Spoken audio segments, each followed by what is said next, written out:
যখন ঘটনা ঘটে তখন আমি ছিলাম আছে রাঙামাটি, যেখানে প্রত্যন্ত অঞ্চল, যেখানে কোনো কমিউনিকেশন নাই। এ ব্যাপারে আমরা কিছু জানিও না। ঘটনার দিন অর্থাৎ 25 তারিখ সকালবেলায় আমাদের ইউনিট কমান্ডার আমাদেরকে সবাইকে বলল যে তোমরা অস্ত্র জমা দাও। কি জন্য অস্ত্র জমা দেবে? অস্ত্র গণনা করা হবে, অস্ত্রগুলি গণনা করা হবে। এই বলি বাইরে যত অস্ত্র ছিল সব ক্লোজ করে নিছে। নেয়ার পরে অস্ত্রগুলো সব কোতে তালা দিতে চাবি ওনাদের হাতে নিয়ে নিছে। কেন নিয়ে নিল কি বিষয় আমরা জানি না। হঠাৎ সব লোককে ফোন করাইল।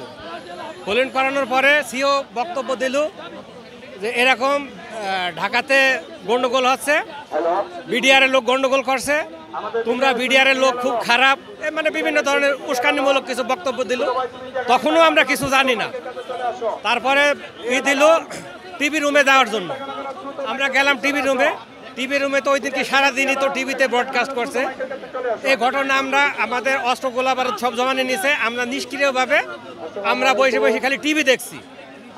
আমাদের ইউনিটে এমন কোনো ঘটনা ঘটে নাই যে ঘটনার জন্য আমাদেরকে বাড়ি পাঠানো হবে। 25 গেল, 26 গেল, সমস্ত কিছু আমাদের নিষ্ক্রিয় করে দিল। আমাদের অপরাধ হচ্ছে আমরা ইউনিটে হাজির, এটাই হচ্ছে আমাদের অপরাধ। আমরা মূলত ট্রেনিং প্রাপ্ত হওয়ার আগে আমরা তত্ত্বাবধায়ক সরকারের আমলে আসলে আমরা রিক্রুটমেন্ট হই।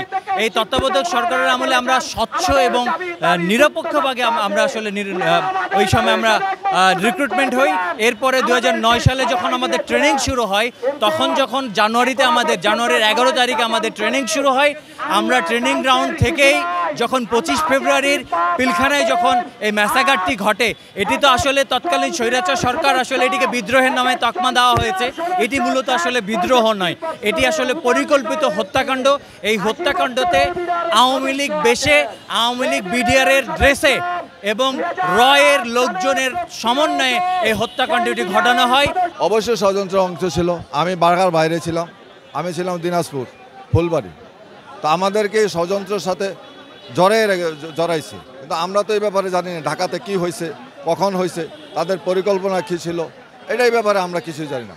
এই সরকারের কাছে আমাদের চাওয়া, আমরা যেহেতু বিদ্রোহ করি নাই, ওই প্রজ্ঞাপনের 2-এর উমধারা বাতিল করে, আমাদের বিদ্রোহ আইন বাতিল করে আমাদেরকে চাকরিতে পুনরায় বহাল করা হোক, আমাদের সমস্ত সুযোগ সুবিধা দেওয়া হোক, এবং যারা জেলবন্দি ভাই আছে তাদের বিরুদ্ধে সুষ্ঠু তদন্ত করে যারা দোষী তাদেরকে শাস্তি দেওয়া হোক। আমরা চাকরিতে পূর্ণ বহাল চাচ্ছি, সমস্ত সুযোগ সুবিধা দিয়ে যাতে আমাদেরকে পেনশন দেখ আর চাকরিতে বহাল করুক, বা 6 মাস 9 মাস চাকরিতে বহাল করে আমাদের যারা বয়স হয়ে গেছে, পেনশন উপযুক্ত হয়েছে, তাদেরকে পেনশন দিয়ে দিবে, এটাই আমরা চাচ্ছি আর কি।